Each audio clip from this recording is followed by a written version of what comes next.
You know, in the rush of our daily lives, it's so easy to feel like we can always put things off until tomorrow. But some things just can't be reclaimed once they're gone. Today, we're going to dive into one single Chinese phrase that acts as this powerful, ancient reminder of that very truth. It's a story all about ambition, duty, and the unstoppable flow of time. So, take a look. Here are the 4 characters that make up this phrase. Each one is elegant, and each one carries a piece of the story. And what a story it is. It comes from this incredibly tense, almost fated meeting between a brilliant scholar and, let's say, a very powerful and ambitious official. Let's break it down. Okay, so let's start with the very first character. This is pronounced Shí. Now, it means time, but I don't want you to think of it like a ticking clock. It's more like the right season for something to happen, or that one perfect fleeting moment to take action. Next up is this one. It's simple, but it's completely definitive. This is bu. It's a straight-up, clear not. No ambiguity here.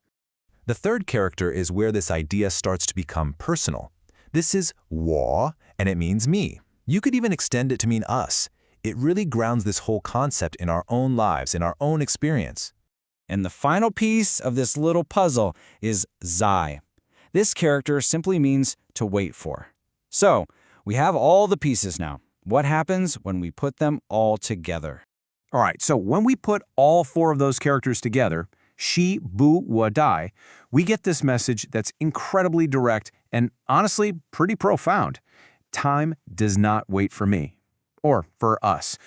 It's really a call to action, isn't it? It's this urgent plea to grab the moment before it's just gone. The real heart of this idiom actually goes all the way back to a famous line from the Analects of Confucius. He observed, "The sun and moon pass, the years do not wait for us." And that very sentiment is at the absolute center of our story today, which takes us back to ancient China, a time of some serious political turmoil. So our story is basically a battle of wits between 2 brilliant minds. First, you have this official, Yang Huo, who's clawed his way to power. But to make his rule seem legitimate, he desperately needs an endorsement from the most respected scholar around, Confucius. The problem?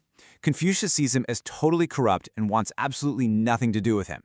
So, Yang Huo gets clever. He uses social etiquette as a weapon.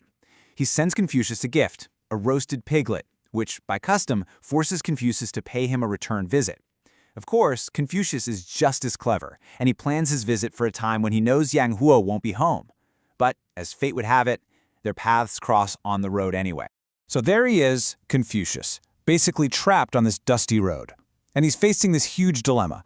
On the one hand, there's the risk. If he works for this guy, he's compromising everything he believes in. But on the other hand, there's his duty. He has this incredible talent, this wisdom. Shouldn't he use it to help bring order to his chaotic home state?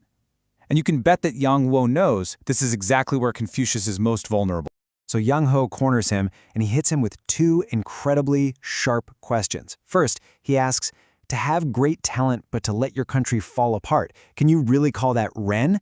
Now, Ren is this central concept in Confucian thought. It means benevolence, true humanity. Yang Huo is literally using Confucius's own philosophy as a weapon against him. And then he pushes even harder.